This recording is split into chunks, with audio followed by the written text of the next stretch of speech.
tayo sa Silangan, papasok na Sierra Madre.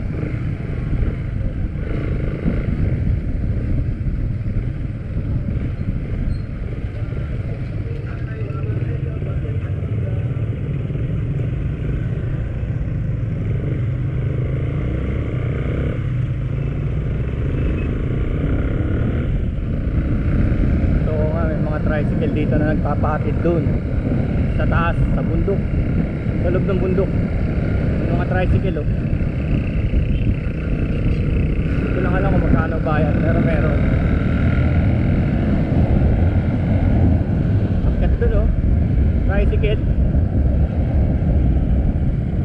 up there. So the time, kita nyo yung time, 5. Padilim na. Speedometer is not good. Yun ang tama. Nasa baba.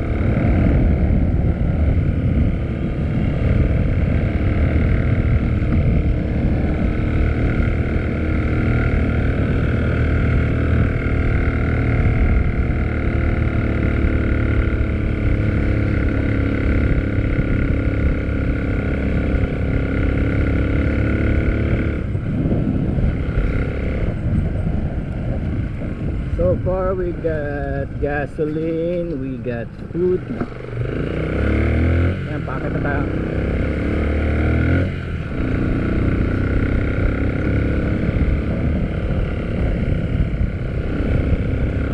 We got repair kit.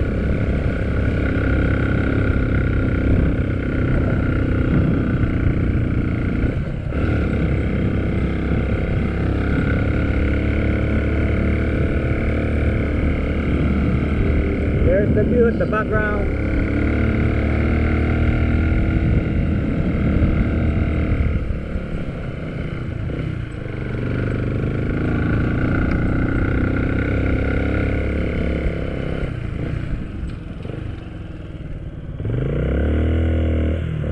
Tumuna tayo rito para sa view. Look at the view. Ganda, no? It's 5 o'clock.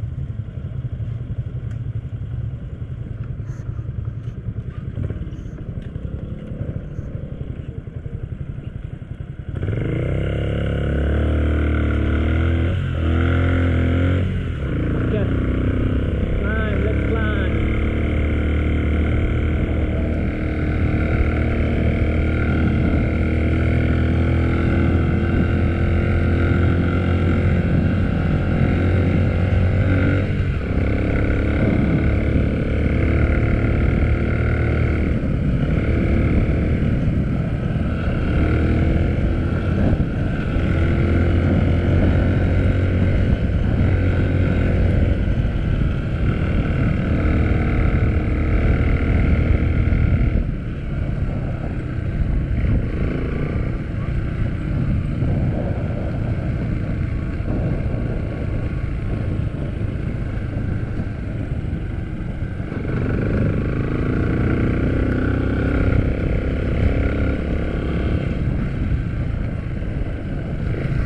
Dito hindi na nag-helmet.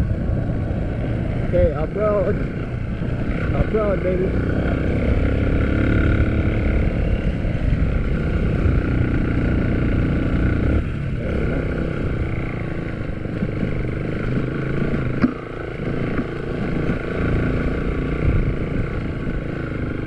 Yeah, atas, oh.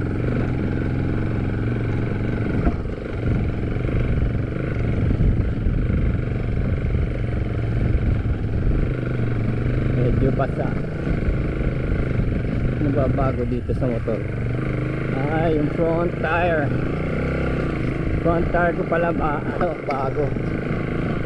The rear is not.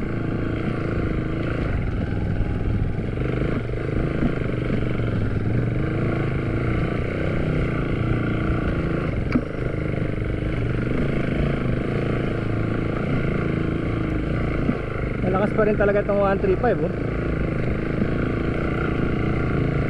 Itong ano ko yun, pero yung CB nakakit dito yun, CB.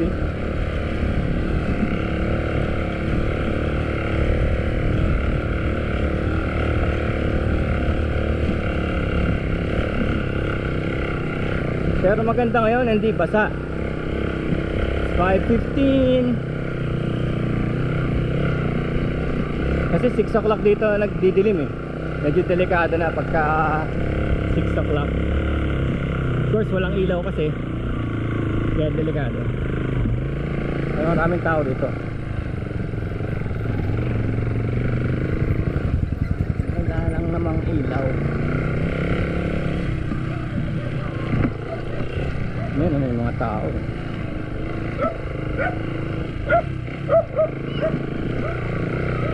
Ang aso.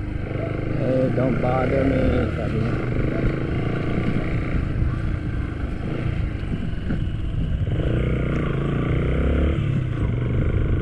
Manang. Hindi na siguro ako kilala ni Manang. Ito yung mga nagtatrabaho dito. Wow. Ito, dito si Mekara bumagsak. Hindi na niya kaya. Pagbasa to, delikado. Pero ngayon hindi. Pero sabi pa rin, slow down. So this is the off-road action. Ito na, basa na. Bakit kaya? Nasa ilalim siguro ng mga puno. Ito na. Ito na rin mismo yung daanan ng tubig. Kaya nagkakaganyan yan. Yung daanan niya ng tubig.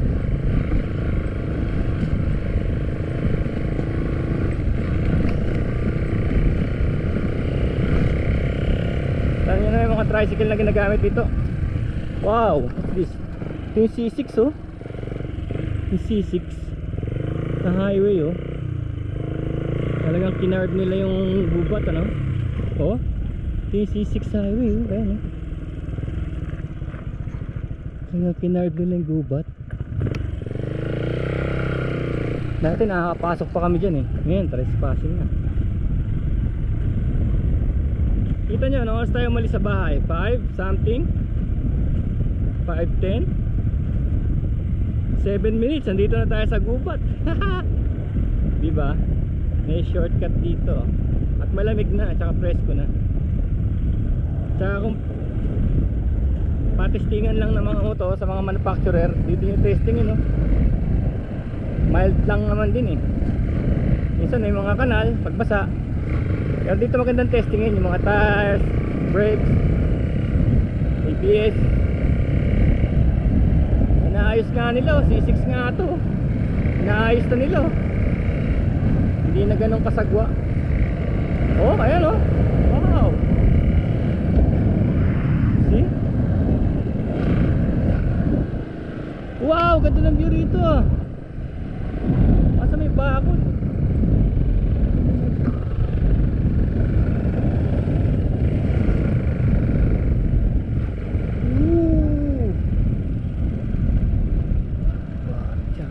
Ay wow, subdivision pala to. Ginagawa. Kita rito Laguna. Puro private property na.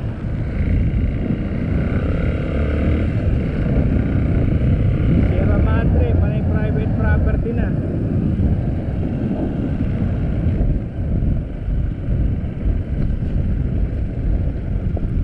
Dapat ako sumemplang dito dahil mag-isa lang ako eh.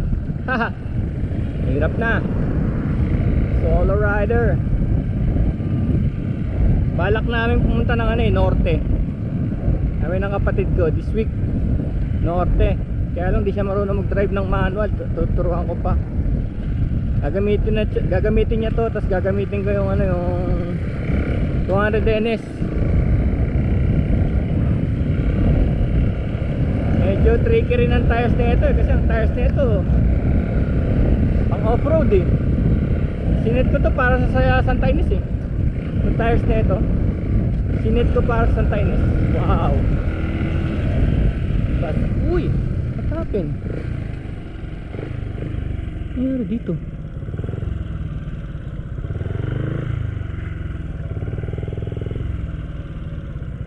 Ito yun oh.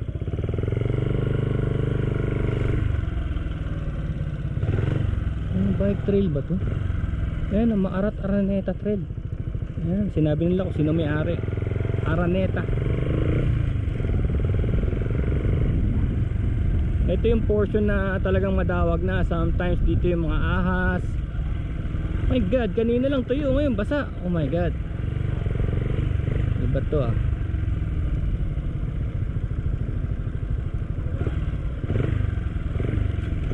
Di ayos to. Malamang nandun na tayo sa ano, Philip Sanctuary. Sa Philip Sanctuary na to, sigurado to. Philip Sanctuary.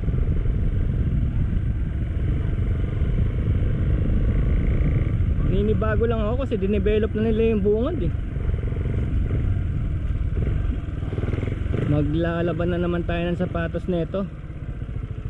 Saan ba tayo pwedeng umakyat?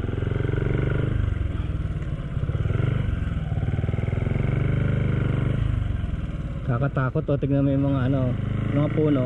Tinabas nila ng patulis. Kita nyo yan? Tinabas nila ng patulis. So dito naglalaro yung mga clutching oh. Dito mo magagamit yung mga clutching kasi kita nyo naman, hindi ko abot yung lupa. Tapos kahit na may spikes yung gulong mo, hindi ka pa rin sigurado dyan. Pero maganda yung gulong ko sa harap oh. Dahil sa bago siyang may spikes oh. Malaban siya oh. Oh my god, saan napunta? Is this still a road?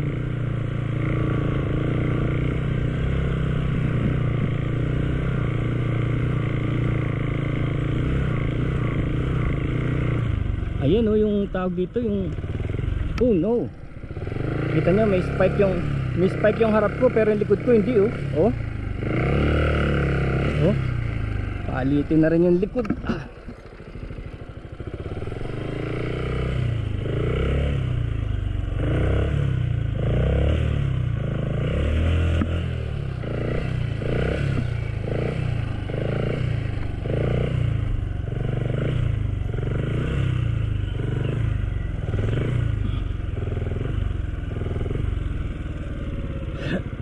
Ay naku, tong lugar na to, paibay-bay.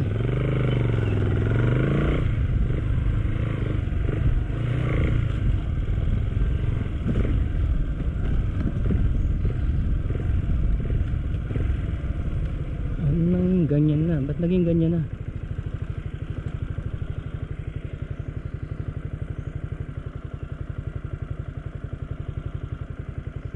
Siya malalim na to. Mahirap na to pag walang kasama.